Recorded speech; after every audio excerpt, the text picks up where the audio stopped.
Well, Stephen, let's talk a little prospects. I know you have some names on the mind right now, and this is a player that's really starting to intrigue me. It feels like he's been climbing up draft boards all season long. I know he's now in your top five on your draft rankings that you have up on dailyfaceoff.com right now, the newest update.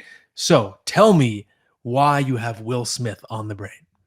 Well, Will Smith's a guy that, if you're looking for someone who might be ready for you sooner rather than later, Will Smith is an option.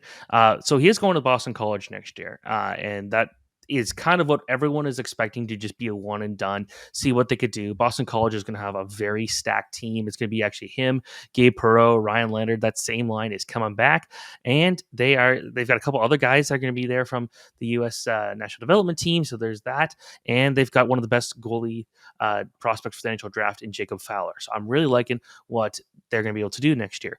When it comes to what he did this season, though, with the U.S. National Development Team, he went out there. He had 127 points in 60 games. Is one of the greatest seasons we've ever seen. The second best season actually of any player from that group. He was the MVP of the world under 18s. He just kind of just did everything. And there are people who will make. I saw some discourse online the last couple of days about Smith not being a top five quality prospect, and people only care about him because his name is funny. It's not that funny of a name, but because he's a guy that played on one of the best lines you've ever seen at the U.S. National Development Program. But he was the play driver there. He was a setup guy. He scored 51 goals this year. He was the MVP of the top prospects game that they did in Michigan. It's like this guy has just done so much to prove that he's a top five quality prospect, and a guy that's that well rounded, who can play a great two-way game, who could score a lot, who can set up anybody, who's creative. Guys like that will continue to get good opportunities in the NHL. So I expect him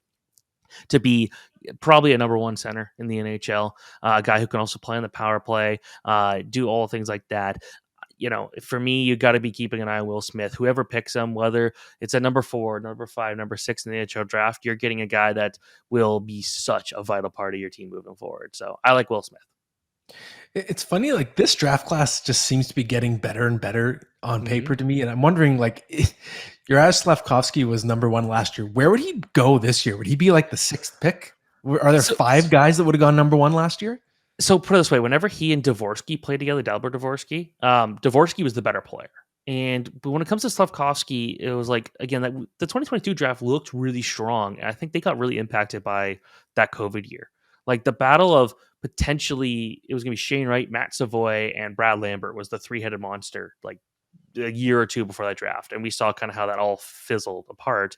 But for me, it's the this year with these guys, like they got impacted by COVID, but they've had a bit more development time since then, which has really helped. And I think that's just we're seeing just such a good draft class. And Slavkovsky probably, I don't know, might be number 4 or 5 if it was this year. Great prospect, great player, well deserved number 1. But just you look at the talent this year, and it's just there's a ton of first overall quality prospects.